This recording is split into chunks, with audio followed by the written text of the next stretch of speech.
6월 22일 수요일 김형기의 돈이 되는 라이브 생방송으로 함께합니다. 오늘은 돈 되는 알짜 부동산 정보 함께 나누어 볼 텐데요. 리얼리치 에셋 황주현 부동산 컨설턴트와 함께 얘기 나눠봅니다. 어서 오십시오. 네, 반갑습니다. 네. 오늘은 뭐 어떤 주제로 얘기 나눕니까? 네, 오늘은 그 중소규모 건축 이제 수익 분석하는 방법과 절차에 대해서 말씀을 드려보려고 합니다. 아, 잠깐만요. 아니 부동산 전문가신데 네. 어제 나온 이번 정부의 첫 대책, 6.21 대책. 네. 이거 좀 짚어 주셔야 되는 거 아닙니까? 지금 뭐 우리는 지금 이게 뭔가 지금 눈 꿈뻑뻑하고 있는데 특히 이게 상생 임대인 제도가 좀 손질돼서 이게 조건 잘 맞추면 양도세 혜택이 크겠다. 아주 주목을 받고 있는데 이거 좀 짚고 넘어가야 되는 거 아닙니까? 역시 고품격 라이브 방송이라서 다릅니다. 제가 어젠데 지금. 그렇죠. 이게 정책들이 근데 이제 나오게 되면 보통 여러 가지 이슈들도 많고 이제 해석하는 데 따른 내용들이 달라지기 때문에 제가 사실은 좀 정리를 해서 다음 주에 이제 얘기를 해드리려고 했으나 또 말씀을 해주셨기 때문에 간략하게만 좀 설명을 드리면 결국은 이 정책으로 인해서 어떻게 될 것인가, 지금 단기적으로 어떻게 봐야 될 것인가 중요하지 않겠습니까? 그렇죠. 중요한 부분은 자 지금 무주택자분들을 보고 계시다면 주목을 하시고 지금 빨리 나가셔가지고 저기 갭 투자를 하러 가셔야 됩니다. 그래서 자세한 건 다음 주에 말씀드리겠지만 한마디로 딱 정리를 하면은 무주택자라면 굉장히 편하게 이제 유주택자가 될 수 있고 한번 자산을 점핑할 수 있는 계기가 된다. 그래서 이 1세대 1주택자 갭 투자를 양산하는 권장하는 그런 제도다라고 일단은 제가 정리를 하고 다음 주에 자세하게 말씀드리겠습니다. 이렇게 말하면 또 뭐 악플이 많이 달리기 모르겠지만 일단 열심히 앞으로도 제가 참고해서 본 다음에 다음 주에 제가 설명을 제대로 한번 드리도록 하겠습니다. 네, 뭐 부동산 전문가들 사이에서도 좀 술렁인다 뭐 이런 얘기도 있던데 다음 주에 6.21 대책 전격 회부 좀 굉장히 충실하게 지금 준비하고 있다고 말씀해 주셨고요.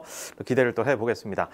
자, 그러면 오늘 주제는 뭐 한마디로 한번 정리를 해본다면 아까 말씀하셨던 중소규모 키워드로 중소규모 건축 이제 투자 분석, 수익 분석, 사업성 분석을 하는 방법과 절차에 대해서 한번 설명을 좀 드려보겠습니다. 사업성 분석하면은 사실 뭐 기업의 대표나 뭐 이렇게 신사업 추진부서 이런 데서나 하는 거지 이게 좀 굉장히 좀 무겁게 다가오는데 부동산 투자를 통해서 낼 수 있는 수익을 이제 미리 좀 계산기 두드려서 좀 점검할 수 있는 그런 방법이 있다는 거죠? 맞습니다. 부동산 투자에도 뭐 여러 가지가 있지 않습니까? 뭐 예를 들면 우리가 부동산을 사놓고 시간 속에서 오르기를 기다릴 수도 있고 또는 일반 매매로 이제 급매를 사거나 또 경공매를 통해서 좀 시세보다 싸게 낙찰을 받아서 당장에 적정한 이익을 확보할 수도 있고 또 지금은 저평가되어 있지만 개발 호재를 보고 투자를 해서 진짜 진행이 되면 또 큰 수익을 보는 이런 여러 가지 투자들이 있는데 그런 여러 가지들 부동산 투자들 중에서 우리가 수익을 가장 많이 얻는 방법을 보게 되면 뭐 용도 변경이나 리모델링이나 신축이나 이렇게 부동산의 가치를 변화시키는 일, 그러니까 포괄적으로 얘기를 하면은 개발을 통한 투자가 경험상 보면 이 수익을 가장 많이 얻는 방법 중에 하나입니다. 네. 그 중에서도 뭐 여러 가지 투자 방법 살짝 지금 이제 쑥 지나갔는데 그 중에서 상대적으로 좀 큰 수익을 기대해 볼 수 있는 방법이 따로 있다고요? 네, 맞습니다.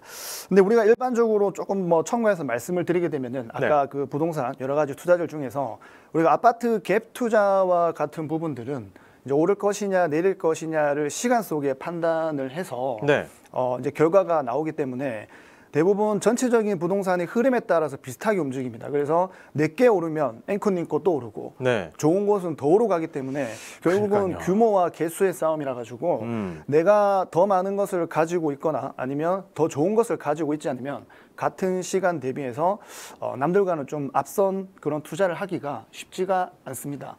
그런 면에서 오늘 말씀드리는 이 개발을 통한 투자 같은 경우에는 남들보다 같은 시간에도 좀 더 크고 많은 수익을 줄 수 있는 그런 투자입니다. 근데 이 개발이라고 표현을 하니까 뭔가 좀 와닿는 느낌이 약간 전문 영역 같고 우리가 개인 투자로 하기에는 좀 버겁게 느껴져요. 우리는 뭐 사실 뭐 해봐야 이제 갭 투자나 뭐 이런 거 사실은 이제 실수요와 같이 접목되어 있는 거니까. 근데 이제 진짜 전문 어떤 투자의 지금 첫 단계로 개발 그리고 뭔가 이제 분석 이런 얘기가 지금 나와가지고 기대가 됩니다. 그러면 이 벽이 좀 높으니까 네. 벽을 좀 낮춰주세요. 네. 그러니까, 어떻게 해야 됩니까? 네, 그러니까 이게 그 개발이라는 단어에 주는 느낌에 속지 마시고 네. 부동산 투자의 하나의 방법이다라고 생각을 하시면서 먼저 일단 스스로 좀 벽을 나도 개발을 할 수 있다. 얼마든지 할 수 있다. 개발 투자를 할 수 이 있다. 방송만 보고 나면 얼마든지 할 수 있다. 나도? 야 나도 할 수 있다고 생각으로 좋습니다. 봐주시면 될 것 같고 네. 스스로 좀 벽을 낮추시고 좀 네. 편하게 생각하실 필요가 있습니다.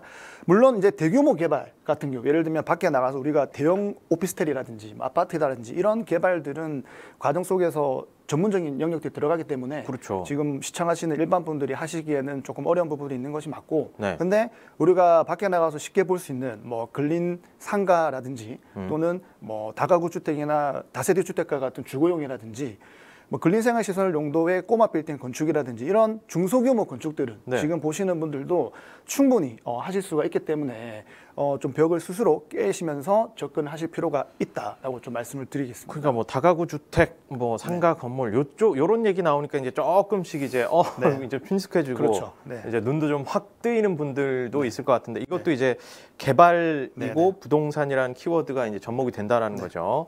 자, 그럼 이제 개발되는 부동산, 이 미래 가치에 내가 본격적으로 이제 투자를 좀 참여하기 위해서 첫 단추를 어떻게 꿰면 좋을까요? 네, 첫 단추는 바로 손품입니다. 오늘 손품. 네, 오늘 이 손품을 하는 방법에 대해서 제가 절차를 말씀드릴 건데. 자, 손가락 좀 풀고 들어가면 되나요? 이렇게 웨이브도 좀 하시고. 좋습니다. 푸시면은 손품을 통해서만 검토를 하셔도 이 중소규모 같은 경우에는 어느 정도 사업성 판단을 충분히 하실 수가 있습니다. 그래서 요즘에는 또 이렇게 시대가 너무 좋아졌죠. 이게 좋은 정보들이 너무 많이 공개가 되어 있기 때문에 현장 조사도 필수긴 하지만은 현장 조사를 전에 방금 앞으로 말씀드리는 손품 조사만 하셔도 내가 과연 이거를 개발을 통한 투자를 하더라도 수익이 나올 것인지 안 나올 것인지를 충분히 판단하실 수 있기 때문에 지금부터 본격적으로 그런 방법에 절차에 대해서 한번 말씀을 한번 드려보겠습니다. 그래서 부동산 개발에서 일단 가장 중요한 게 있죠. 가장 중요한 게 뭘까요? 어떤 거 생각하시죠? 지가 아닐까요? 지가?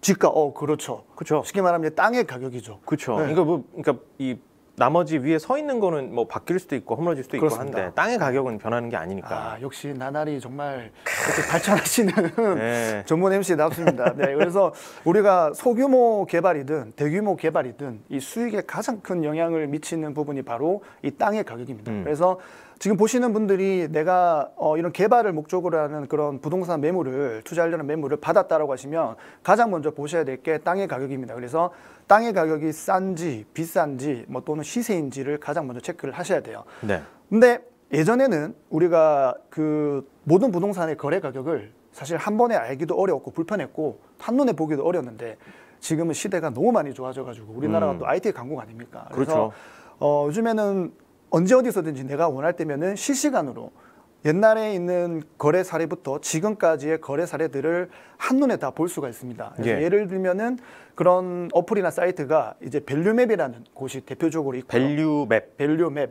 밸류맵이라는 어플과 인터넷도 사이트가 있습니다. 네네네. 그래서 거기에 들어가 보시면 부동산의 이제 거래 가격들을 실시간으로 다 보실 수가 있고 유사한 사이트로 이제 디스코 그리고 랜드북이라는 또 사이트들이 있습니다. 어플도 있고요. 이거는 이제 우리가 흔히 보는 뭐 아파트 가격이나 건물 가격 그게 아니라 땅 가격에 대한 그렇죠. 건물 가격이나 거죠. 이제 땅 위주고 우리가 아파트를 보게 되면은 말씀하신 아파트는 이제 호갱노노라든지 그죠. 우리 이런 그런 거는 그쵸. 좀 익숙한데 아마 일반 분들은 호갱노노가 익숙하실 텐데 그런 것들을 우리가 땅이나 뭐 건물이나 이런 걸로 전환해서 본다라고 하면은 보실 수 있는 어플이나 사이트가 바로 밸류맵, 랜드북, 뭐 디스코 이런 사이트나 어플입니다. 근데 랜드북 같은 경우에는 특히나 이 중소규모 건축에 대한 정보들을 많이 담고 있기 때문에 이런 쪽에 또 관심 있으신 분들은 랜드북을 또 참고해 보시면 몰랐어요. 그러니까 이런 뭐 소규모 뭐 빌라나 이런 것들이 뭐 변동이 어떻게 되고 또 특히 땅값이나 이런 거는 뭐 우리가 사실 좀 뭐 토지대장 떼봐야 되나, 그렇죠. 뭐 부동산 가봐야 되나, 예전에는 그런 막막했는데 이런 것도 다 이미 지금 정보화돼 있다는 거네요. 그럼요. 요즘에는 다 돼 있어요. 좋습니다. 야, 요거는 한번 이제 메모를 해 두시면서 사실 뭐 그 밸류맵이나 디스코 이런 데하고 네. 전혀 관계는 없어요. 전혀 관계자가 없고 그냥 네. 제가 제 돈 주고 유용하게 사용하는 사용하는 무료 사이트입니다. 그러니까 언제든지 들어가시면 되고 전혀 관계가 없다라는 말씀을 다시 한번 드리겠습니다. 좋습니다. 여기에 들어가서 이제 땅값이나 이런 걸 좀 이제 확인했어요. 그럼 네. 이제 그다음에 뭘 하면 됩니까? 이제 땅값을 확인하고 나면 이제 내가 개발하려는 이제 부동산의 이제 주변 환경을 봐야겠죠. 이제 부동산에 따라서 또는 그 지역에 따라서 이제 어떻게 개발을 해야 될지 봐야 되기 때문에 그러려면 일단 주변의 환경들을 이제 봐야 됩니다.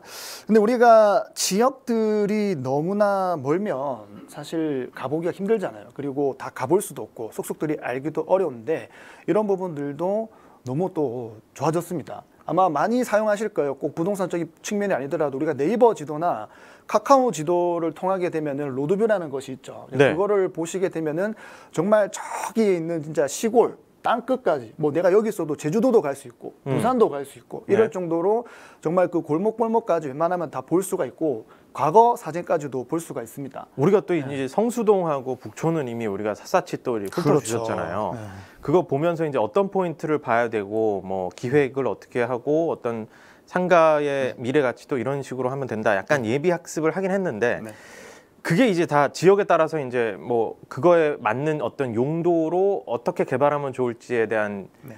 예비 학습을 이제 해주신 거네요. 맞습니다. 결국은 이 로드뷰로 보는 것 자체가 내가 어떤 식으로 개발을 해야 될지를 확인하기 위해서 보는 거거든요. 내가 주변 상황을 알아야 이제 내가 어떻게 어떤 용도로 개발해야 될지 감을 잡으실 수가 있는 겁니다. 그래서 어떤 용도로 지어야 될지 이렇게 이제 로드뷰를 통해서 우리가 감을 잡다 보면은 이제 또 어느 정도 규모로 지어야 될지도 이제 감을 잡으실 수가 있습니다. 근데 네. 일단 로드뷰를 통해서 제가 대략적으로 뭐 간략하게 좀 말씀을 드리면은 뭐 지역별로라고 하면 뭐 근린생활 시설이든지 또는 뭐 다가구 주택이나 다세대 주택의 주거용이든지 또는 뭐 이런 오피스 용도라든지 이런 게 될 수 있고 뭐 부동산별로라고 하면은 꼬마 빌딩이라면 신축이 나을지 리모델링이 나을지 토지라고 하면은 전체 개발하는 것이 나을지 뭐 분할해서 개발하는 것이 나을지 이런 것들을 로드뷰로 보면서 판단해 보시면은 어느 정도 이제 감을 잡으실 수가 있습니다. 사실은 이제 현장을 뭐 직접 가보는 게 가장 맞긴 하지만 그렇죠. 혹시 이제 시간상 여러 가지 제약이 또 있고 하니까 로드뷰로 먼저 확인을 하고 먼저 이 여기를 예비 학습을 좀 해라. 맞습니다. 이런 얘기네요. 요걸 네네. 이제 꿀팁 또 두 번째 네네. 단계라고 볼 수 네. 있을 것 같습니다. 자, 그러면 이제 네. 로드뷰로 일단 봤어요. 주변 상황도 보고 이런 상가가 있고 또 사람들이 이렇게 갈 만한 곳이 이런 데가 있구나. 뭐 아니면은 조금 아직 부족하구나. 자, 이런 게 뭐 봤어요. 네. 자, 그다음 단계는요. 그다음 단계는 네. 자 이제 어떤 거를 내가 지어야 될지 용도를 좀 파악을 했으면 과연 그러면 실제로 우리가 건축을 했을 때 어느 정도 규모가 나올지를 판단을 해봐야 됩니다. 네. 근데 이런 부분들은 내가 뭐 스스로 그냥 마음대로 할 수 있는 것이 아니고 이제 법의 테두리 안에서 이제 확인해야 되기 때문에 그 부분들을 맞춰봐야겠죠. 그래서 규모를 확인하는 데 있어서 가장 기본이자 가장 중요한 게 얼마나 내가 이 땅에 넓게 지을 수 있고 높게 지을 수 있는지가 가장 중요하고 기본이고 거기에 더해서 어떠한 제약사항이 있는지 또는 얼마만큼의 인센티브를 주는지도 이제 확인을 해야 됩니다. 네. 그래서 이게 용어적으로 정리를 좀 하면 내가 투자를 하려는 부동산이 주거지역인지 상업지역인지 또는 뭐 관리지역인지 등등을 확인하는 거고 그에 따라서 건폐율, 용적률은 어느 정도인지 얼마나 넓고 높게 지을 수 있는지를 이제 확인하는 작업인 거죠. 그래서 이렇게 이제 규모를 검토하는 부분은 이렇게 보시면 되고 그래서 이런 건폐율, 용적률 그다음에 뭐 규제사항, 인센티브 이런 땅을 개발하는 데 필요한 모든 정보들을 담고 있는 것이 바로 토지 이용 계획이라는 겁니다. 예. 그래서 이런 토지 이용 계획은 우리가 토지 이음이라고 하는 국가가 운영하는 사이트가 있어요. 토지 이음. 네, 토지 이음. 네. 뭐 토지를 요것도 잇는, 받아주셔야 됩니다. 토지 이음, 토지 이음이라는 사이트가 있는데 그곳에 들어가시면은 전국에 있는 모든 땅을 지번만 입력을 하시면 그 토지 이용 계획을 다 확인을 해보실 수가 있습니다. 네. 그래서 그렇게 토지 이용 계획을 확인을 해서 이 땅의 정보들을 알게 되면 우리가 특별한 규제 지역이 아닌 이상 그리고 내가 건폐율과 용적률을 손으로만 계산을 하셔도 이 중소규모 건축 같은 경우에는 내가 이 땅에 어느 정도의 바닥 면적에 건축을 할 수 있고 각 층은 몇 평이 되고 또 전체 연면적은 어느 정도 될지 손으로만으로도 충분히 대략적인 거는 계산하실 수가 있습니다. 아하, 예, 거기에 더해서 한 단계 더 나아가면은 이제 전체적인 연면적을 내가 계산을 할 수가 있으면 대략적인 시공비를 또 곱하게 되면 전반적인 대략적인 시공비까지도 우리가 예상을 해볼 수가 있는 부분입니다. 아, 그러면 이 상세 정보들이 이제 정말 말씀하신 대로 손품만으로도 준비를 해서 개발 후에 이제 부동산 가치, 내가 들인 돈과 그다음 향후의 가치의 그 차이, 네. 이제 그 밸류를 네. 좀 어느 정도 좀 잡아볼 수가 있겠네요. 얼마 그렇죠. 수익이 날지 답이 좀 나올 것 같은데요. 맞습니다. 네. 어떻게 보면 내가 개발하고 나서 그 부동산의 가치, 그 부분이 뭐 결국 매각을 해야 되기 때문에 수익과 직결되는 부분이라서 가장 중요한 부분이면서 또 잘 판단해야 되는 부분이죠. 내가 부동산을 개발하고 난 그 부동산의 가치가 시장에서 소화가 될 수 있는 가격인지 또는 뭐 그 지역에서 저항선은 없는 가격인지를 잘 판단을 하셔야 됩니다. 근데 이런 부분들을 판단을 하는 것도 이제 비슷한 유사 사례의 그런 실거래가들을 비교를 하면서 하긴 하는데 사실 실거래 가격이라는 데이터적인 부분만으로는 좀 판단하기는 어렵고요. 시장이 흘러가는 분위기라든지 어느 정도 감각이라든지 뭐 그런 것들을 좀 종합적으로 이게 판단을 해서 하셔야 되는 부분이기 때문에 저희처럼 맨날 이제 밥 먹고 부동산만 보고 이런 일을 하는 사람들은 쉬울 수 있지만은 뭐 앵커님이라든지 TV 보시는 이렇게 일반 시청자분들은 사실 그런 것들을 바로바로 알기가 어려운 부분이 어렵습니다. 그래서 오늘은 이제 제가 말씀드리는 이런 소모품의 방법을 참고적으로 보시고 여러분들도 유사 사례들은 이제 내가 초기 단계 그 사업성을 검토하는 단계에서 이제 참고적으로만 보시고 실제로 조금 더 조사가 이어지고 단계가 나아가게 되면 현장으로 나가게 되는데 그때 나가서 공인중개사 사무실, 부동산 사무실도 많이 다녀보시고 유사 사례 현장들도 많이 보시면서 종합적으로 좀 판단을 하셔야 한다라는 말씀을 드리겠습니다. 그러니까 물론 사실 이제 뭐 답은 현장에 있다 뭐 그런 얘기를 하시고 또 이 부동산 컨설턴트인 우리 황조연 대표님도 앉아서만 있는 게 아니라 정말 많이 돌아다니죠. 지난번에 전화하면 뭐 어디 지방 어디 가 있고 막 오늘은 또 어디 가 있고 그래서 뭐 아니 여자친구랑 갔나 그게 아니더라고요. 또 여자친구가 현재 없어요. 또 많이 연락드리겠습니다.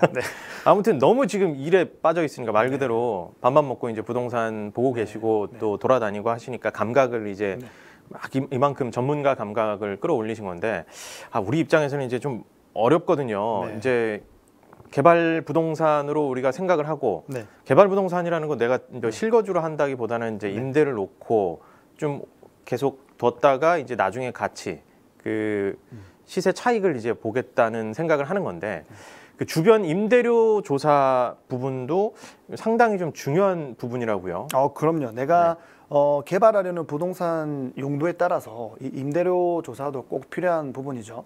그래서 임대료를 조사하는 방법은 내가 개발을 하려는 그런 개발을 통한 투자를 하려는 부동산 주변에 있는 중심으로 나와 있는 매물들을 중심으로 임대 가격을 중심으로 조사를 해보시면 됩니다.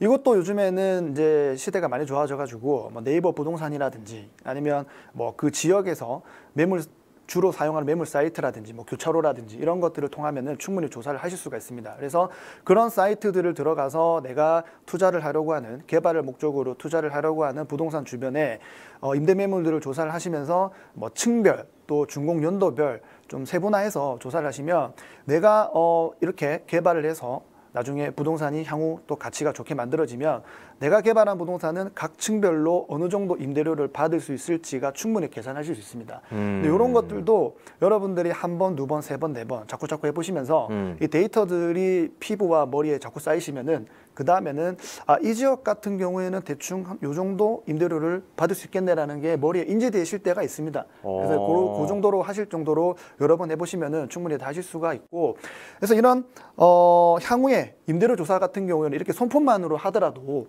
어느 정도 실제 해보면은 거의 비슷하기 때문에 향후 현장 조사를 나가셔가지고 이 부동산을 방문하셔서 임대료를 위한 조사를 하실 때는 그냥 내가 체크하는 정도로만 확인을 하셔도 손품만으로도 얼마든지 임대료는 실제와 비슷하게 하실 수 있다라는 말씀을 좀 드리겠습니다. 그러니까 옛날에 우리 그 부동산 막 개발 왕성하게 되던 시기를 다룬 그런 영화들 보면 막 맨 땅에 가가지고 그렇죠. 자 보이십니까? 여기 뭐 이렇게 들어서면 뭐 여기 뭐 같이 막 떠오르는 겁니다. 이런 것도 있고 이른바 뭐 떴다방 이런 것도 있었고 정말 이제 이게 이제 부동산 시장의 부정적인 맞습니다. 시선 그리고 뭔가 난 당할 것 같고 해서 좀 진입하기 어렵게 만들기도 하고 그랬는데 지금은 이제 말씀하신 대로 물론 거기에 이제 약간 뭐 오류나 이런 정보들 좀 오염된 정보들이 있을 수도 있지만 우리가 현장에 가기 전에 이 자료를 갖고 가면 그만큼 아는 만큼 질문도 할 수 있고 특히 이제 또 이제 공인중개사 또 자격을 확실하게 갖고 계시니까 맞습니다. 요새는 또 그게 중요합니다. 예, 21회 2010년도인가 제가 취직을 했습니다. 아 그래요? 그 밑으로는 이제 좀 어떻게 만나면은 근데 뭐 저희가 몇 기야? 요거는 해병대죠. 해병대고. 그러니까 명확하게 이제 공인중개사 자격을 또 취득하시고 중개도 직접 하시는 분의 얘기도 듣고 그 전에 이제 어떤 식의 서류 공부를 어떤 식의 나와 있는 데이터들을 공부하고 활용할 수 있을지에 대한 오늘 얘기를 해주고 계신 건데 그렇다면 이제 손품을 통한 이 조사를 좀 어느 정도 하고 나면 투자금 대비 어느 정도 수익이 나올지 또 이른바 이제 사업성이 있는지 구체적으로 좀 이제 정리도 좀 해볼 수 있을 것 같아요. 맞습니다. 그래서 중소규모 건축 개발은 다시 한번 말씀드리지만 오늘 제가 말씀드리는 뒤에까지 말씀드릴 단계까지만 하더라도 충분히 사업성이 나올지 안 나올지 판단을 하실 수가 있습니다. 이런 것들을 조금 더 빠르고 이제 효율적으로 하기 위해서는 어느 정도 그런 수지 분석이라고 저희가 표현을 하는데 수입과 지출에 대한 분석을 뭐 수지 분석, 수지 분석이라고 하는데 그 툴을 어느 정도 만들어 놓고 우리가 계산을 해보면서 진행을 하시면 훨씬 더 효과적이고 빠르게 하실 수 있거든요. 그래서 그 툴을 한번 자료 화면이 준비가 돼 있으면은 보면서 제가 설명을 좀 드려보겠습니다. 오, 오늘 뭐 자료까지 나옵니다. 네, 이게 이제 원래는 저희가 엑셀로 다 정리를 한 거고. 이 정도로 꼼꼼하게. 이거는 이제 제가 대략적으로 이렇게 사실. 이게 대략적인 거예요? 네, 원래는 저희가 또 대규모 개발도 저희가 하다 보니까 더 많은 거를 저희가 중소규모에 맞게끔 좀 줄여놓은 겁니다. 좀 신뢰가 좀 뿜뿜 갑니다. 네, 지금. 이렇게 이런 단위까지도 한번은 맞춰봐야 될 필요성이 있다. 그래서 뭐 저희가 샘플로 한번 가져와 봤는데 저런 항목들은 중간중간에 진행을 하시면서 필요해서 바꾸시면 되고 너무 지금 약간 너무 많아가지고 좀 크게 한번 구체적으로 뭘 봐야 돼? 뭘 처음에는 뭐 이렇게 사업명, 뭐 집원 내가 알기 쉽게 또 입력을 해놓는 거고 그리고 뭐 면적이라든지 건폐율 용적률은 어차피 법에 나와 있는 거고 뭐 이런 것들은 입력을 해놓으시면 되고 사실 뒤에는 이제 계산식이기 때문에 이런 것들은 부동산을 좀 계산할 줄 아시는 분들이 입력실 넣으시면 되는 거고 그래서 위에 한번 보시면은 뭐 매출 이런 것들 매출이 아까 제가 개발하고 나면 부동산의 가치가 어느 정도 될 것인가에 대한 그 가격이라고 보시면 되고 이제 밑에 지출 부분들이 뭐 땅값이라든지 뭐 건축비라든지 뭐 설계비라든지 그다음에 뭐 임대 수수료라든지 뭐 이자라든지 이런 좀 큼직큼직한 것들을 좀 넣어서 계산을 해놓은 겁니다. 그래서 이제 1,000원 단위로 잘라서 이제 해놓은 건데 이게 부동산 투자가 그냥 이를테면 돈 넣고 기다리고 뭐 이 돈이 돈 번다 이렇게 생각하는 게 아니네요. 이거 확실히 전문 영역이기도 하네요. 이렇게 근데 철저하게 해서 가더라도 우리가 변수가 있기 때문에 이건 지금 이렇게 조목조목 따져보는 요 표는 이미 현장 가기도 전에 일단 손품 판 걸로도 이 정도로 지금 그럼요. 충분히 할 수 있습니다. 이 정도로 만들 수 있는 거예요? 와. 손품으로도 직접 실제로 이건 좀 공부를 해야겠네. 실제로 제가 하면서 진행하는 것들이기 때문에 할 수 있습니다. 그래서 뭐 이런 것들이 있고 뭐 그다음 뭐 자료도 아마 있겠지만은 한번 보시면 이제 임대료도 충분히 조사를 하실 수 있는 부분이 있습니다. 임대료까지 우리가 이거는 이제 대출의 부분이고 이제 필요 사업비 부분인데 그다음 자료 한번 보시게 되면은 이렇게 이제 예상 임대료도 이 그 용도고 뭐 각층의 평수고 이런 것들도 아까 제가 손으로도 충분히 계산할 수 있다고 말씀드렸지 않습니까? 그걸 대비해서 제가 이렇게 또 한번 계산을 해본 겁니다. 그래서 임대료까지도 이렇게 손으로도 충분히 하실 수가 있다. 이렇게 조목조목 따져보고 가면은 사실 뭐 현장 가서 진짜 자신 있게 뭐 공인중개사나 뭐 다른 분들에게 이 자료를 바탕으로 이제 좀 더 충실하게 그리고 더 정말 한 걸음 디딜 때마다 아주 신중하게 보수적으로 최대한 갈 수 있을 것 같은데 실패 확률도 좀 많이 낮출 수 있을 것 같고요. 자, 이제 그러면 어느 정도 이제 판단을 해봐서 손품 결과 그리고 이렇게 수지 분석 툴을 넣어서 조사를 해보니까 괜찮을 것 같아요. 그럼 어떻게 해야 됩니까? 이제 조목조목 따져보고 정말 이게 좀 사업성이 괜찮을 것 같다. 투자를 해서 이익을 볼 수 있을 것 같다라고 하면은 이제 그 다음 단계들을 또 진행을 하는 거죠. 이제 현장 조사를 하고요. 네. 이제 현장 조사에서도 내가 예상했던 것과 이제 특이한 점이 없고 별반 다를 게 없다라고 하면은 이제 또 전문가를 통한 검증을 의뢰를 합니다. 그렇죠. 네. 그래서 현장 조사에 대한 부분을 조금 생략을 하고 이제 전문가적인 부분에 대한 부분을 좀 더 설명을 드려보면 네. 이제 건축사에게 의뢰를 해서 정말 이 땅의 활용 가치를 뭐 건폐율과 용적률을 제대로 활용할 수 있고 특별한 규제 사항이 없는지를 검토를 부탁을 하는 거죠. 그래서 설계 단계에도 우리가 뭐 기본적으로 뭐 기획 설계, 뭐 계획 설계, 뭐 기본 설계, 시시 설계, 뭐 크게 한 나눔이 이렇게 나눌 수가 있는데 예. 오늘 이제 중점적으로 말씀을 드리는 이제 중소규모 개발의 사업성 검토 단계에서는 이제 규모 검토와 기획 설계 정도 단계까지 진행을 합니다. 이게 아무래도 사업성 검토다 보니까 네. 하나하나 세세하게 도면을 그리기보다는 전체적인 큰 틀을 보면서 이제 건폐율과 용적률을 제대로 활용할 수 있는지 또는 어떠한 인센티브가 있는지 또는 제약사항이 있는지 그런 제약사항이 있다면 또는 인센티브가 있다면 그거를 최대한 활용해서 어느 정도 규모까지 최대한 지을 수 있는지를 이제 확인하는 작업이고 그런 것들을 이제 큰 틀에서 이제 그림을 그리는 겁니다. 그래서 지금 뭐 막 근데 기획 설계, 막 네네. 계획 설계, 막 설계 얘기 나오니까 사실이 네네. 지금 이제 아까부터 좀 벅차긴 했는데 네네.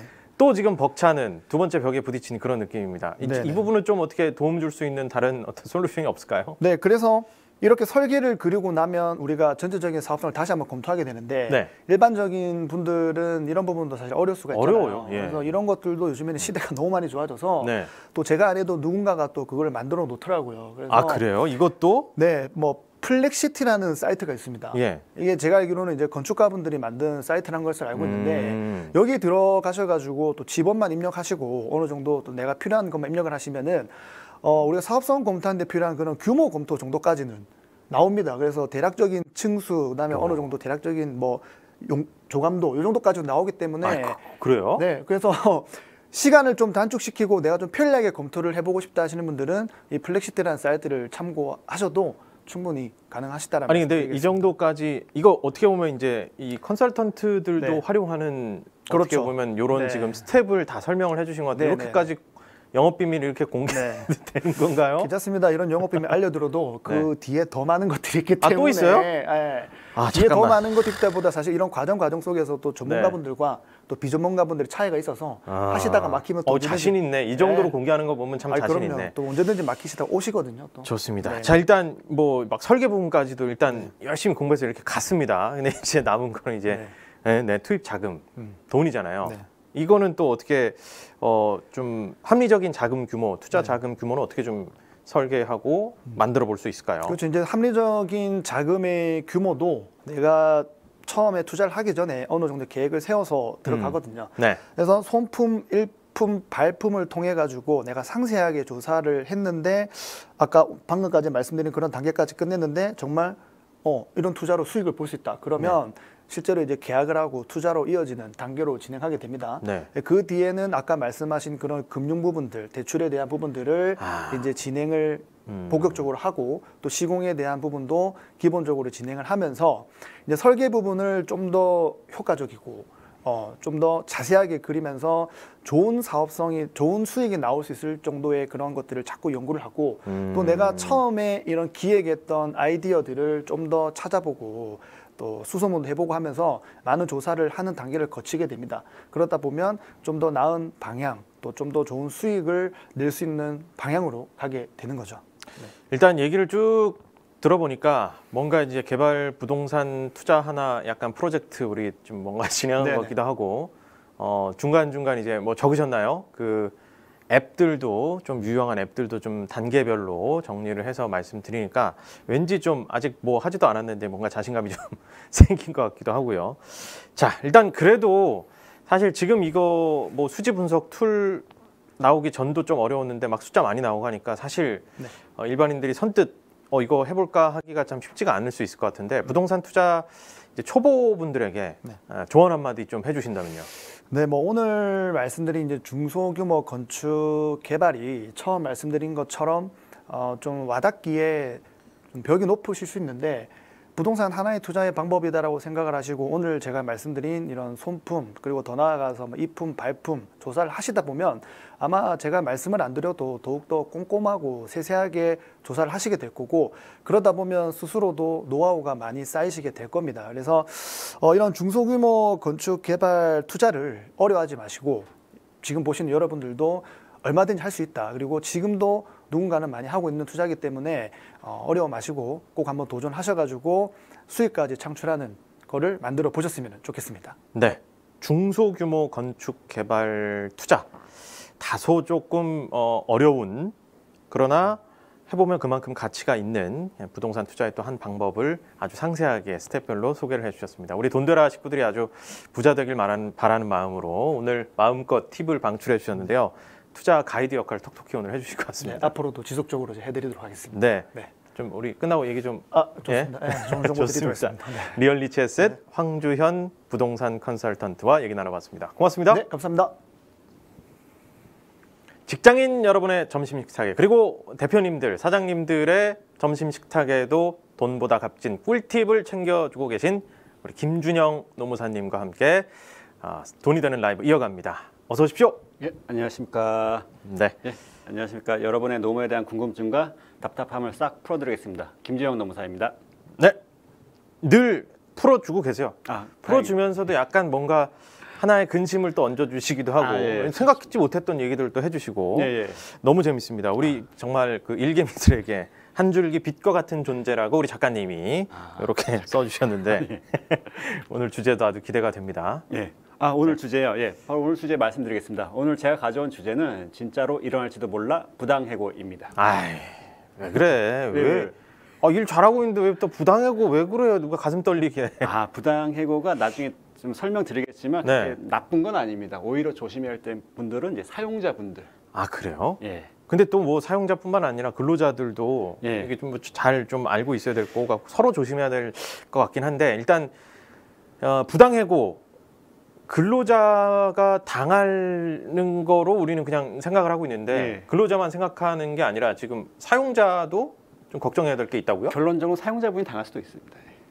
그래요? 그러니까 부당해고로 의해서 피해를 보는 건 사용자일 수도 있다. 그럼 사용자들도 근로자들도 다 좀 알고 있어야 된다는 얘기네요. 그렇죠. 예. 당하는 좋습니다. 입장에서도 하는 입장에서도 이게 무엇인지 정확한 개념을 알고 있어야 서로 피해가 없을 겁니다. 이거는 뭐 일단 먼저 뭐 일 그만둔다, 사직 아니면 해고 뭐 이런 거 두 종류로 이제 간단하게 나눠볼 수 있을 것 같은데 해고 당하는 거 우리 그 유명한 그 미국의 전 대통령님. 네. 트럼프 대통령의 유행어 You're fire 있잖아요. 아마 대한민국 사업자분들이 제일 부러워하실 거예요. 이거. 시원하게 외칠 수. 시원하게 외쳤다. 방송에서 시원하게 You're fire를 외치셨던. 네. 근데 그게 부러워할 일이에요? 아니 뭐 사장님이면은 뭐 해고다 이렇게 얘기할 수 있는 상황 아닌가요? 네, 그 단 한순간의 그 통쾌함을 위해서 몇 년 동안 고생하실 수도 있습니다. 그렇군요. 자, 일단 우리 다시 근로자 입장에서 보면은 굉장히 이거는 기분 나쁘고 하루아침에 청천벽력 같은 일인 건데 자, 일단은 뭐 해고하고 사직 요 개념부터 한번 좀 정리를 해보고 얘기 이어가죠. 조금 복잡할 수 있습니다. 이게 제가 이제 나름 정리한 근로관계 종료 사유, 그러니까 해고든지 뭐 사직이든 근로관계가 종료되는 거잖아요. 그 사유를 좀 정리해 봤는데요. 첫 번째가 해고입니다. 말씀드린 해고. 이제 사용자가 일방적 의사표시로 근로관계를 종료시키는 거. 되게 용어로 정리하고 나니까 굉장히 신사적인 그런 느낌인데 결국에 진짜 잘린다는 얘기잖아요. 일방적 의사표시. 일방적 의사표시. 그게 포인트죠. 그러네요. 나는 일을 더 하고 싶었는데. 그렇죠. 여기 해고에는 뭐 근로자의 기책 사유에 의한 징계 해고 또는 사용자의 사유에 의한 정리 해고 두 가지로 나눌 수 있지만 저희는 기책 사유에 의한 징계 해고만 다루도록 할 테고요. 오늘. 그리고 두 번째가 권고사직입니다. 권고사직. 그렇죠. 많이 들어보죠. 나 권고사직 당했어. 이거 진짜 뭐 IMF 때도 그렇고 우리 아버님들도 그렇고 뭐 구조조정, 권고사직 이거 참 이게 듣기만 해도 가슴 뻑뻑해지는 그 단어인데 이거는 또 어떤 겁니까? 많은 차이가 있는데 해고하고요. 사용자가 근로자에게 퇴사를 권하고 근로자가 이에 응해서 자진 퇴사를 하는 겁니다. 자진 퇴사인가 이게? 그렇죠. 여기서 그렇구나. 여기서 많이 오해를 하실 수도 있는데요. 이건 제가 권고사를 당하면은 내가 당연히 나가야 되는구나라고 생각하시는 분도 가끔 계세요. 그러니까 근데 이거는 그냥 권하는 거고 이 결정권은 결국 근로자분들한테 있는 겁니다. 공은. 그래요. 예. 좋습니다. 또 네. 그 다음에 정리해 보면요. 그 다음에 이제 정말 잦은 퇴사. 이제 근로자가 사용자분한테 근로관계 종료의 의사 표시를 하는 거죠. 안녕히 계세요, 여러분. 하고 그렇게 떠나가 버리면 밖으로 떠날 수도 있고, 뭐 다른 데로 이직을 할 수도 있고. 그렇습니다. 예. 그 잦은 퇴사. 잦은 퇴사. 예. 그다음에 이제 기간 만료, 뭐 정년 퇴사 이런 게 있을 겁니다. 이제 계약 기간의 종료로 근로관계가 당연히 종료되는 것을 말합니다. 네. 그리고 또 있어요. 이건 뭐예요? 또? 당연퇴직인데 이건 실무상에서 많이 볼 수 없는 건데요. 근로관계를 이제 객관적 사유에 의해서 도저히 유지할 수 없는 상황이다. 뭐 어느 분이 좀 아프셔서 근로를 뭐 제공할 수 없는 객관적인 사유가 된다고 하면은 뭐 해고나 공고사직 잔치사가 아니라 그냥 당연퇴직 한다라는 내용입니다. 어허, 그렇군요. 자, 일단 뭐 5가지 종류나 되는지도 몰랐고 그냥 뭐 해고 아니면 사직 잘리는 거 아니면 내가 나가는 거 뭐 이렇게만 생각을 했는데 하나하나 이제 뭐 좀 다르니까 이제 정리를 분류를 해주신 것 같은데. 근데 이게 왜 중요하냐면요. 근로자분들이 이거를 이제 퇴사 종료 사유를 좀 파악을 한 다음에 이제 사용자분이 본인을 약간 나를 좀 자르려고 하는 거 같네. 그럼 어떤 식으로 다가온지를 봐야 된다. 해고를 하는 거 같네. 공고사직으로 좀 접근해 오네. 아니면 내 계약서를 보니까 기간 만료가 돼 있네. 또는 자진 퇴사를 유도하네. 이런 여러 가지 방법으로 다가갈 수 있어요. 그러면 그에 맞게끔 나는 이렇게 대응해야지를 하실 줄 아셔야 돼요. 아, 그래요? 조금 약간 삼국지 전략 게임 같은 거예요. 그러면 이제 그 사용자가 지금 나에게 어떤 시그널을 요거는 법적으로 보면 요거에 해당되니까 내가 요렇게 대응해야지 하는 전략이 좀 필요하다라는 얘기예요. 야, 이거 좀 뭐 다 좀 업무 종료 사유별로 대응 수칙 다 듣고 싶은데 일단 오늘은 이제 해고만 좀 집중해서 이제 설명해 주신 거죠? 맞습니다. 오늘은 해고만 말씀드리려고 하는데요. 참고로 부당해고는 이제 5인 이상 사업장에만 해당하는 얘기예요. 원칙적으로는 뭐 예외 사유도 있지만 그러니까 이건 꼭 참고해 주시기 바랍니다. 그리고 혹시 앵커님은 이제 부당해고 당했을 때 뭐 어떤 식으로 보상을 당하는지, 부당해고 말은 무섭지만 결국 근로자분들이 어떤 식으로 구제를 받을 수 있는지 알고 계세요? 친구들한테 뭐 얘기해서 좀 이제 마음에 치유. 그럼 뭐 술병만 뭐 이런 거 아닙니까? 나 열받아. 뭐 이런 거 정도지 뭐 이게 보상 잘 모르겠는데요. 나중에 친구분들한테 술을 할 수 있는 기회를 얻을 수 있습니다. 그래요? 옛날에 부당해고를 이제 뭐 있다고 밝혀지면은 이제 판단이 되면 이제 형사처벌 규정이 있었는데 그건 정말 옛날 일이고 요즘에는 이제 금융치료로 좀 해주고 있습니다. 금융치료요? 치료의 최고봉 금융치료. 그래요? 돈으로 뭘 치료를 해준다는 거예요? 뭐 정식 명령은 이제 금전보상명령. 금전보상명령? 물론 원직복직에 의한 명령도 있지만 이제 저는 원직복직은 뒤로 하고 금전보상명령이 메인으로 좀 설명드리겠습니다. 해고를 당하면 진짜 너무 마음이 아프고 상처를 받는데 금전으로라도 보상해라라는 명령? 금전보상명령. 게 있다는 거죠. 이건 진짜 금융치료네. 말씀하신 대로. 금융치료가 뭐 공식 용어는 아닙니다만은 우리 김준영 노무사의 어떤 지금 특허를 낼 만한 재밌는 용어기도 합니다. 일단 그 돈으로 금전 보상 명령을 받을 수 있다는 거예요. 자, 뭐 자세히 들어볼까요? 그럼 제가 사례를 한번 들어보겠습니다. 어느 5인 이상 사업장에서 사업주분이 어느 약간 일이 좀 많이 서툰 근로자분들한테 정말 미안한데 좀 내일부터 나오지 마라 라고 이제 말로 얘기한 거예요. 그런데 근로자는 이걸 녹음했고요. 그리고 정말 내일부터 출근 안 했어요. 나오지 말라고 했으니까요. 그런데 그 사업주분은 내가 정말 근로자한테 정말 잘 얘기했구나. 정말 잘했다. 그리고 마음 안심하고 있었는데 약 두 달 보름 후에 노동위원회에서 공문을 받은 거예요. 이거 부당해고 구제 신청이 제기되었다라고요.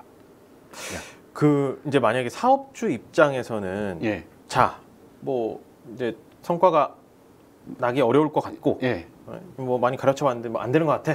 그래서 이제 자, 뭐 내일부터 나오지 마라. 내가 뭐 안타깝지만 하면서 잘 대화로 해결을 한 것 같아요. 그리고 또 이제 실제 내일부터 안 나왔어요. 근데 갑자기 법원에서 부당해고 구제 신청이 제기됐다. 노동위원. 이 사업주 입장에서는 당황할 수도 있을 것 같아요. 그렇죠. 이것도 부당해고예요? 그렇죠. 이제 그래서 결국 이제 이 사례에서는 사업주는 뭐 노무사나 변호사나 뭐 대리인하고 상담을 받고 이 사건에 이제 대응을 해봤지만 결국 이제 제기되고 2달 후에 열린 노동위원회에서 열린 부당해고 이제 신문회의에서 부당해고로 판정을 받은 거죠. 그렇군요. 자, 그리고 나서 그럼 조치를 어떻게 받았습니까? 이게 판정이 결과가 나왔으니까. 이 결과가 나오면은 이제 보통 이제 합의를 하기도 하는데 합의 없이 만약 끝까지 갔다. 그러면은 이제 해고 시점부터 부당해고 판단을 받는 시점까지 플러스 한 달치의 임금 상당액을 보상을 받는데요. 네. 이 기간이 얼마나 되느냐가 문제입니다. 자, 예. 이 기간이 해고하고 부당해고 신청한 게 2달 보름 만에 신청을 했어요. 네. 그리고 신청되고 판단이 이루어진 사이가 2달이 걸려요. 그럼 4.5개월이 된 거죠. 네. 그리고 플러스 한 달치를 더 보상해줘라. 총 5개월 보름치가 나오고 5개월 보름 예. 급여를 지급해라. 예. 라고 이제 판단이 나왔다는 거죠. 그렇죠. 그게 이제 만약에 근로자분이 이제 최저 월급 약 200만 원 정도라고 네. 하면은 1,100만 원에 가까운 금액이 되는 거고요. 우와. 그리고 뭐 급여액이 뭐 300만 원, 400만 원 더 된다 하면은 이게 뭐 2~3배 뭐 될 수 있는 거죠. 뭐. 허허. 예. 이제 근로자분 입장에서는 갑작스럽게 이제 해고 통보를 받고 나서 억울하다고 하고 나니까 법적으로 이런 조치들을 받아서 1,100만 원에 예. 예, 금융 치료 예. 지급 명령 예. 해서 예. 그 어떻게 보면 좀 마음의 상처를 좀 치료를 예, 조금이나마. 받은 거겠네요. 예, 예. 자, 여기서 짚어볼 문제. 이게 어떤 해고가 부당 해고인지 이게 좀 더 명확하게 그 기준을 알아야 될 것 같아요. 예, 예. 조금 이제 좀 긴 얘기가 될 수 있을 것 같아서 네. 이제 시간 관계상 좀 생략을 하겠는데 우선 첫 번째로 이제 해고의 정당성 요건이 네. 총 3가지가 있습니다. 첫 번째는 이제 사유의 정당성입니다. 자, 사유의 정당성이 뭐냐? 사유의 존재 여부인데요. 근로자의 귀책 사유로 해고를 할 때는 그 귀책 사유가 정말로 존재하는지 사업주가 증명을 해야겠죠. 그냥 뭐 내가 마음에 안 들어, 예. 업무 성과가 안 나오는 것 같아. 예. 이거는 사실 말이 안 된다는 거죠. 그렇죠. 그 객관적 업무 성과가 어떻게 안 나오는지, 업무 성과가 안 나오면은 약간 그에 대한 약간 회사가 그만 좀 교육을 좀 시켰는지. 아, 그런 노력을 거에 또 대한- 했어야 되니까. 예. 그렇죠? 예. 그거- 그냥 뭐 당연히 사람이 다 처음이 예. 있는 거고 미생 보면 가르쳐 줄 수 있는 거 아니에요? 안 가르쳐 주고 막 그렇게 예. 하면 안 되잖아요. 아, 그렇죠. 예. 예. 예. 왜 이렇게 웃어? 연기 좀 예. 어설퍼요? 아니 너무 자연스러워서. 자, 그러니까 아무튼 가르쳐 주고 이제 업무 성과 낼 때까지 좀 당연히 육성을 해줘야 신입사원들은 일에 적응해서 또 퍼포먼스 내고 그러는 거 아닙니까? 예. 하다못해 뭐 경력직이라도 하더라도 그에 대한 그 증빙 자료는 이제 사업주 가끔씩 좀 이제 주장만 한다거나 뭐 심증만으로 약간 좀 이런 부당 해고를 이제 징계 해고를 진행하시려는 분들이 계시는데 안 된다. 객관적 자료가 있다라고 꼭 설명을 해드립니다. 예.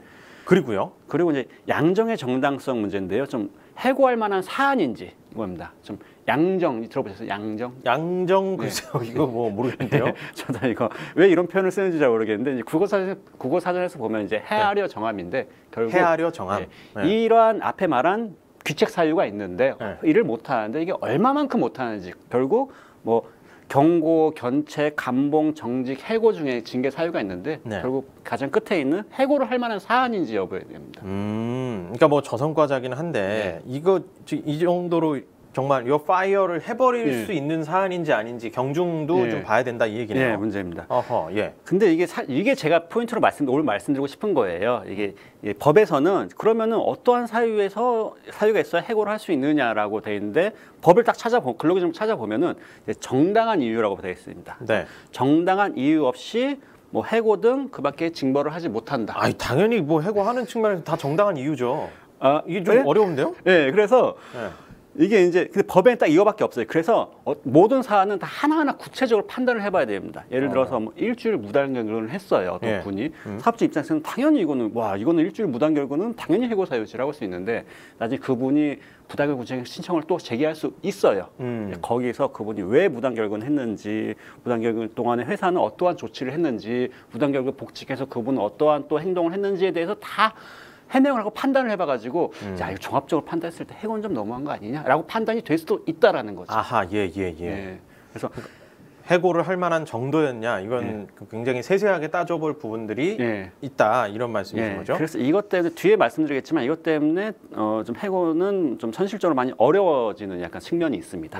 사실은 이제 그 뭐 사용자와 근로자 딱 1대1로 놓고 보자면 당연히 약자이잖아요. 물론 이제 무조건 이제 기계적으로 다 약자다라고 할 수는 없겠지만 뭐 사업자마다 다 다를 거고 또 뭐 노조가 있고 없고 뭐 이런 여러 가지가 다 다르겠지만 그래서 이제 좀 약자를 보호하기 위한 여러 가지 근로기준법상 안전 대책들이 있고 특히 이제 부당해고는 마음 놓고 그냥 사용자가 왜냐하면 예.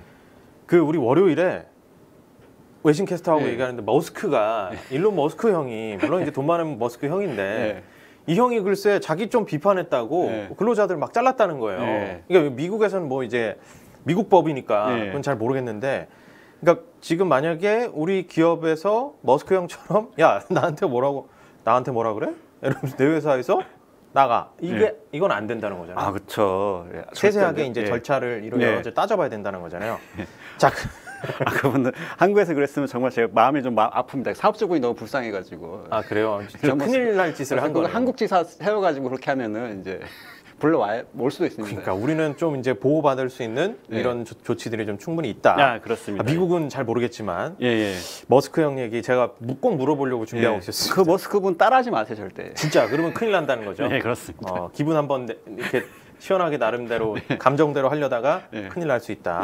자, 그다음에 이제 해고 기준에 부합하는지 여부를 파악하고 그다음에는 어떻게 해야 됩니까? 마지막 세 번째인데요. 이제 절차의 정당성이라고 합니다. 이제 근로기준법에는 이제 해고 사유와 시기를 이제 서면으로 명시해야 한다고 되어 있어요. 아하, 예. 그래서 이 절차를 따르지 않고 그냥 구두로 말로만 할 경우에는 그냥 바로 부당해고 됩니다. 왜냐하면 절차의 정당성은 좀 객관적으로 판단이 돼요. 서면으로 명시한다고 돼 있으니까 했냐 안 했냐 그냥 그것만 따져보거든요. 안 했으면 그냥 바로 부당해고 사유의 존재 여부 뭐 양적 문제 보지도 않습니다. 이게 뭐 우리 그 민주국가 법치국가에서 이 절차적 정당성에 대한 얘기는 뭐 정치권에서도 그렇고 정말 나오는 건데 여기 역시나 이 근로기준법에서 해고하는 거에 있어서도 그 당연히 사유가 되고 뭐 인정이 됐다 하더라도 절차적으로도 충분히 어떤 고지의 의무나 이런 것들을 다 갖춰서 해야 된다라는 거네요. 이게 예전에는 좀 인식이 좀 많이 이런 노동법에 대한 인식이 좀 낮았을 때는 거의 뭐 노동위원회 부당해고 사건 50% 이상이 그냥 서명 통지 안 했다고 그냥 부당해고 이렇게 된 기계적으로 그냥 그렇게 딱 판단해버리는 수도 있었네요. 그리고 그분들 사업주분들도 이거 당연히 서면을 해야 되는지 잘 몰랐으니까. 그 머스크 따라하다가 바로 이제 바로 부당해고로 절차가 중요하다라는 거. 예, 맞습니다. 이거 그러면은 이것도 뭐 27조? 이게 다 법적으로 이제 그 문항이 다 있는 거죠? 예, 그렇습니다. 좋습니다. 근데 이 법 문항을 우리가 다 뭐 알 수는 없으니까 할 수 없으니까 지금 이제 천천히 우리 노무사님이 씹어서 이렇게 소화하기 좋도록. 그렇죠. 이 문항만 와서는 또 이해를 정확히 할 수 없으니까 그걸 좀 풀이해서 말씀드리는 거죠. 또 척척 박사인 척. 자, 여기서 이제 좀 주의해야 될 점이 또 있다고요. 뭐 그래서 이제 또 사업주분들은 가끔씩 이제 해고 예고 수당이라고 이제 있는데요. 이제 해고 예고, 즉 한 달 전에 해고를 통보하거나 즉시 해고하려면 한 달분의 뭐 통상 임금을 그냥 주면 되는 약간 그런 조항이 있는데, 나는 한 달 전에 예고했으니까 당연히 이 조항을 지켰으니까 해도 되는 거 아니야? 라고 반대로 저한테 물어보시는 분들이 계세요. 하지만 이거는 앞에서 말한 세 가지 요건하고 이거하고는 전혀 상관이 없는 겁니다. 해고 예고를 했다고 해도 해고의 정당성은 전혀 지켜지지 않을 수 있는 거죠. 정당성이 인정 안 되는데 그냥 그 다음 절차를 막 이게 다른 절차 지켰어 하면서 하는 거는 안 된다. 그렇죠. 이미 앞에 전제가 잘못됐다. 네, 맞습니다. 그렇군요. 관할 기관도 달라요. 그러니까 부당해고는 노동위원회라는 곳에서 판단을 하고요. 해고 예고를 했는지 안 했는지는 이제 노동청에서 판단을 하게 됩니다. 그래서 조금 헷갈리는 부분이 있는데요. 그냥 결론은 그냥 해고 예고를 했다고 해서 해고의 정당성이 보장되는 건 아니다라고만 알아주시면 될 것 같습니다. 그리고 해고 예고 수당이라는 거 뭐 언제든 지급을 해야 되는 겁니까? 그게 예외 사유가 있는데요. 뭐 총 세 가지가 있는데 가장 중요한 거는 이제 계속 근로 기간이 3개월 미만인 경우에는 해고 예고를 하지 않아도 됩니다.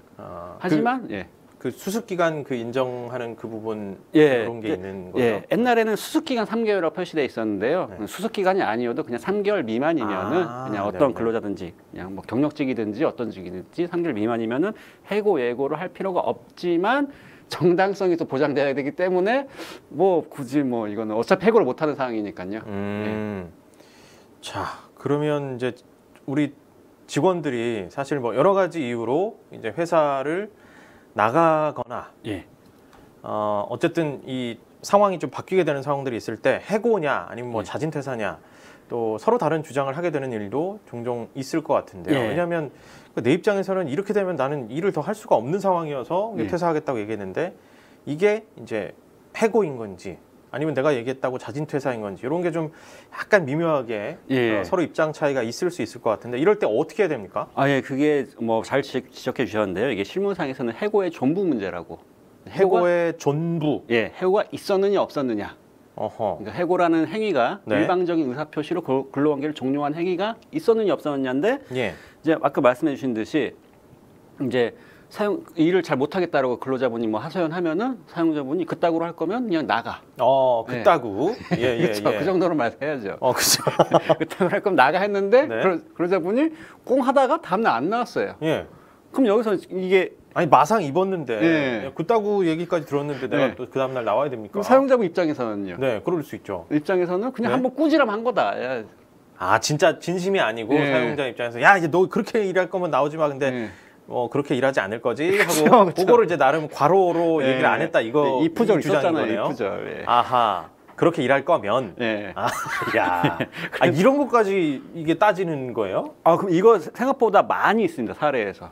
예. 진짜요? 예. 야 이거 말 한마디가 굉장히 좀 조심스럽게 해야 되는 것 같아요. 그렇죠. 물론 특히나 이제 근로자 사용자 관계에 있어서는 예. 이게 감정 싸움이잖아요. 예. 이게 이제 끝까지 서로 물어뜯습니다. 나중에는 이런 게 되면. 진짜요? 예, 그러니까 솔직히 약간 뭐 이런 표현하기 그렇지만 부당해고 사건이 이제 개입하게 되면은 이제 네. 진흙탕 싸움이라고 하거든요. 서로의 약간 단점들을 계속 약간 이혼 소송 정도까지는 아니지만 거의 준하게 내가 더 유리하게 예. 이제 이 법적 보호를 받기 위해서 이 사람이 얼마나 나쁜 사람인지 또 이 사업장에서 얼마나 나쁜 회사인지 그래도 월급 받고 네. 또 이제 월급 줘가면서 열심히 같이 일했던 사실 이제 파트너인데 지금은 이제 파트너 인식이 있어야 될 것 같은데 근데 이제 막 이제 자기가 유리한 입장을 갖기 위해서 사장님이 사실은 사장님 나빠요. 아니 내 입장에서는 이 근로자가 형편없었어 이렇게 된다라는 거죠. 그렇죠. 그럼 일단 해고다 너 이렇게는 얘기를 하면 안 된다는 거죠? 그렇죠. 그래서 잘 아시는 근로자분들은 해고라는 표현을 좀 유도하기도 합니다. 유도한다는 게? 사업주분께 그렇다고 할 거면 나가라고 하면 이거 해고시냐고라고 막 그러시든지. 그래요? 나중에 전화해서 저 왜 해고하셨어요라고 하든지. 그럼 그쪽에서 아니 그게 하고 나면 해고를 인정하는 것처럼 되는 자료가 된다는 거죠. 그렇죠. 이것도 그러면 이제 이거 점점 어렵습니다. 자 그러면은 물론 이제 당연히 막 해고하면 안 되는데 그러면 이제 다독여서 같이 일하는 방향으로만 가야 되느냐? 진짜 이제 나는 어떻게 좀 아름다운 이별을 이제 사용자 입장에서는 하고 싶다. 이럴 때 뭐 어떻게 해야 된다는 겁니까? 뭐 아름다운 이별 뭐 착한 마음에서 그렇게 생각할 수도 있지만 전 극단적으로 대한민국에서는 절대 해고는 안 된다. 해고는 일어날 수 없는 일이다라고 그냥 극명하게 말씀드립니다. 아니 너무 좀 그런데 그러니까 사용자 입장에서 내가 면접할 때는 이런 부분을 보고 뽑았는데 사실 이게 회사가 잘 맞지 않는 것 같아. 그리고 만약에 이제 회사에 손해를 끼치는 것 같아. 그럼 어쨌든 뭐 어떻게든 해야 될 거 아닙니까? 그래도 해고는 안 됩니다. 딱 제가 해고는 안 됨이라고 말씀을 드릴 때 어떤 느낌이 드세요? 마치 이제 근로자들을 제가 보호하기 위해서 사회 정의를 위해서 해고는 안 된다라는. 그러니까 지금 뭐 약간 근로감독관이신 건지 뭔지 지금 이거 어떻게 되는 겁니까? 제가 기업하는 사람들 다 뭐 어떻게 하는 겁니까? 제가 사회 정의를 위해서 드리는 말씀이 아니라 오히려 사업주분들을 위해서 이렇게 말씀드리는 겁니다. 그래요? 밀당 잘하네. 왜냐하면은 제가 그 이유를 말씀드릴게요. 해고는 대한민국에서 절대 뭐 대기업이나 뭐 그러한 약간 법무팀이 있다거나 그런 데를 제외하고 약간 뭐 30인 내외 뭐 100인 정도 돼서도 해고는 절대 하면 안 되는 제가 이유를 하나하나 좀 말씀을 드리도록 하겠습니다. 자, 첫 번째로 부당해고는 간편한 절차로 시작할 수가 있어요. 그래서 우리나라가 조금 부당해고에 대해서 이제 보호를 많이 강하게 하기 위해서 노동위원회라는 별도의 법원이 아닌 또는 별도의 기관을 만들었고 노동위원회는 근로자분이 본인이 직접 수행하거나 아니면은 뭐 국선 노무사를 선임해 가지고 쉽게 이제 제기를 할 수가 있어요. 그리고 또 제기가 되면은 2개월 안에 판단이 나올 수 있어요. 그러니까 민사소송 같은 경우는 뭐 짧으면은 뭐 6개월, 길면은 1년, 2년 가는 것도 많이 봤는데 이거는 2개월 만에 딱 신속하게 판단이 나오기 때문에 마음고생도 좀 뭐 덜 할 수 있네요. 그렇죠. 그래가지고 이제 수월하게 우리는 시스템이 잘 돼 있기 때문에 수월하게 부당해고 구제 신청이 가능. 고민도 안 해요. 이제 나 좀 억울하다면은 고민할 필요. 민사소송이나 형사소송 할 거면은 절차가 어떻게 되지? 나중에 어떻게 되지? 막 고민할 게 되는데 그냥 가면 돼요. 가면 돼요? 예. 그 노무법인 설인 가면 됩니까? 저한테 오셔도 되고 본인이 이제 수행해도 되고 가면 돼요. 그래서 되게 이제 그때부터 싸움이 시작이 굉장히 쉽게 일어날 수 있다. 그러니까 억울하면 이제 빨리 어떤 그 법적인 조치나 이런 부분들이 생각보다 간소화돼 있어서 하려면 할 수 있다 이 말씀이시죠. 그렇습니다. 또 그리고요. 두 번째가 앞서 말씀드린 건데 명확한 판단 기준이 없다라고 해야 될지 좀 뭐 정당한 이유 하나만 있는데 이 정당한 이유에 대해서 해석할 수 있는 객관적인 지표를 내세울 수 있는 기관이나 사람이 없다라는 겁니다. 사업주분은 생각할 수 있어요. 와, 이 정도면 당연히 해고해도 되는 거 아니야? 라고 그분은 이제 본 당사자니까 그렇게 주장할 수 있는 건데 제3자가 봤을 때는 그게 아닐 수도 있는 거죠. 노동위원회에서는 제3자의 판단 기관인데 노동위원회에서는 이건 부당해고가 이거는 해고는 해고할 만한 사유가 아니다라고 판단을 얼마든지 내릴 수 있는 거예요. 근데 그거를 사전에 검토가 불가능한 거죠. 왜냐? 법에는 정당한 이유 딱 그 한 표현만 하고 있으니까요. 모호성이 조금 있다는 얘기네요. 네. 그래서 이제 대모호성이 있는데 예전에 형사처벌 대상이라고도 말씀드렸잖아요. 그 시절에 정당한 이유라고 되어 있는데 그럼 내가 부당해고 당하면은 형사처벌인데 너무 법이 모호하다, 명확성이 원칙이 없다, 위반된다 해가지고 이혼 소송을 제기하신 분이 계십니다. 좀 어떤 의미인지 아시겠죠? 네. 법이 뭐 있다구냐. 나는 언제든지 형사처벌에 지금 위험에 빠져 있다. 그래가지고 했는데 헌법재판소 뭐라고 했을까요? 글쎄요. 지금 이제 그 형사처벌이 바뀌었다는 거 보면 헌재가 그 제기한 사람의 손을 들어준 거 아닐까요? 아니요. 딱 정당한 이유는 그대로 규정 남아 있는 거죠. 남아 있는 건데 왜 남겨 놓았느냐? 이게 해고의 약간 그 사유를 명확하게 하면은 근로자들에 대한 권리가 침해된다. 그 가이드처럼 돼서 이렇게 하면 합법 해고된다라고 너무 이제 상세하게 해놓으면 그 가이드를 따를 수 있으니까. 그렇죠. 그래서 모든 사안은 하나하나 구체적으로 다 판단을 해봐야 되는 거기 때문에 정당 이유를 좀 모호하게 표현할 수밖에 없는 특색이 있다. 듣고 보니 또 그러네요. 저도 보고 반론이 안 되는 거예요. 그래서 그리고요 또 그리고 실제로 이제 뭐 해고 매뉴얼 그러니까 노동계에서는 그렇게 비판을 했는데 쉬운 해고 매뉴얼을 만든다고 해가지고 그 박근혜 정권 때 조금 기준을 좀 설립하겠다라고 설정하겠다라고 하는 그러한 좀 움직임이 있었어요. 근데 당연히 노동계의 반발로 해가지고 그렇게 실행되지 못했는데 그만큼 사업 경영계 입장에서는 제발 객관적인 지표 좀 달라라고 계속 요청하고 있는 사안이긴 합니다. 그렇겠네요. 이게 뭐 사용자와 근로자 간에 어쩔 수 없이 계속 이런 일들이 있을 수밖에 없을 것 같긴 한데 둘 다 이해되는 측면이 또 있고요. 근데 지금 이제 이 절차를 밟게 되면 이게 어떤 절차를 어떻게 어느 정도로 좀 밟게 되는 건지 이것도 좀 개괄적으로 설명을 해주시면 또 좋을 것 같아요. 그래서 이제 또 해고를 하면 안 되는 이유 중에 말씀해 주신 것처럼 그 절차가 사실상 부당해고 사건이 시작되면은 사실상 5심제예요, 5심제. 5심이요? 우리나라 몇 심제인지 혹시 보통 뭐 나를 이렇게 무시해. 그래도 저도 소송을 해보진 않았지만 우리가 대법원 판결 그러니까 뭐 만약에 뭐 위헌 뭐 이것까지 간다면 모르겠지만 기본 3심이잖아요. 그렇죠. 5심이에요, 5심. 5번의 판단을 걸친다는 거예요. 맞습니다. 물론 이제 판단 기간이 뭐 행정부 5심이 없도록 5심을 하는 건가? 죄송합니다. 5심이 그렇죠. 신중을 기한다. 그렇죠. 그렇습니다. 죄송합니다. 물론 지금 댓글 악플들이 5심. 죄송합니다. 저 그냥 진행할게요. 그래서요. 그래서 왜 5심제냐면요. 이제 판단 기간 다른데 행정부가 판단하느냐, 사법부가 판단이 다른데 앞에 2번은 행정부가 판단해요. 그러니까 노동위원회라는 곳에서 지방노동위원회가 있고 이제 서울에는 물레역에 있는 이제 서울지방노동위원회가 있고요. 그다음에 그 위에 단계가 중앙노동위원회가 있습니다. 세종시에 있습니다. 세종시. 그래서 사건 하려면 되게 힘들어요. 세종시 가야 돼요. 그렇구나. 중앙노동위원회가 있고. 중노위 가면. 그리고요. 그다음에 이제 행정법원 1심이 행정법원이고 고등법원, 대법원으로 올라갈 수가 있습니다. 물론 현실적으로는 진노위, 중노위까지만 가는 게 일반적인데. 그러니까요. 사실 이제 그 방송인들도 방송국과 이런 갈등 때문에 뭐 진호위, 중노위 판결 받기도 하고 뭐 여러 가지 그런 부분도 있어서 사실은 이제 저도 완전히 저랑 동떨어진 얘기도 아니고 모르는 것도 아니고 저도 입장이 여러 가지가 있어서 오늘 이 부당 해고에 관해서 좀 정리하게 되는 뭐 그런 또 시간이 되긴 한 것 같습니다. 예. 자, 또 마지막으로 그래서 그러면 해고 절대 하지 마라.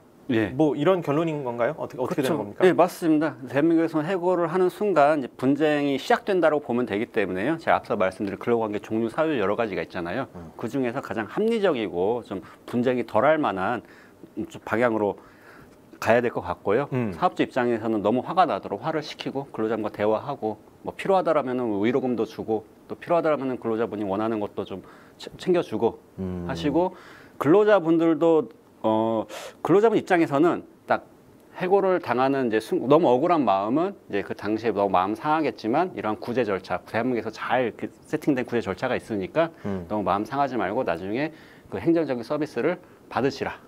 네. 구제를 받으시라라는 말씀드리고 싶습니다. 네, 사실은 뭐 우리가 이제 뭐 그 다툼이 웬만하면 이제 법까지 안 가고 그 전에 이제 해결되는 게 제일 좋잖아요. 또 인간 관계라는 게 어디서 또 어떻게 만날지 모르는데 우리 사장님 뭐 나중에 나갈 때 이 사장님이 미워 보이고 뭐 해고를 당했다면 사실 감정적으로 그럴 수 있는데 사용자 입장에서도 또 근로자 입장에서도 조금 신중하게 사실 또 이런 뭐 절차들이 또 돼 있기 때문에 그런 지경까지 안 가도록 소통, 커뮤니케이션이 좀 중요할 것 같습니다. 자, 그러나 이제 갑질이나 뜻하지 않은 해고를 당했을 때는 이런 절차들이 있다. 이런 정보들을 그리고 금융 치료로 마음의 위안을 받을 수 있다. 저도 받고 싶네요. 네, 이런 팁까지 전달해 주셨습니다. 자, 오늘은 여기까지 들어야겠네요. 우리 김준영 노무법인 서린의 대표님 오늘 말씀 잘 들었습니다. 그렇습니다. 네, 김현기의 돈이 되는 라이브 준비한 순서는 여기까지입니다. 내일도 돈데라는 12시 20분부터 여러분과 함께 하도록 하겠습니다. 생방송으로 보내드린 돈데라 여기서 마칩니다. 고맙습니다.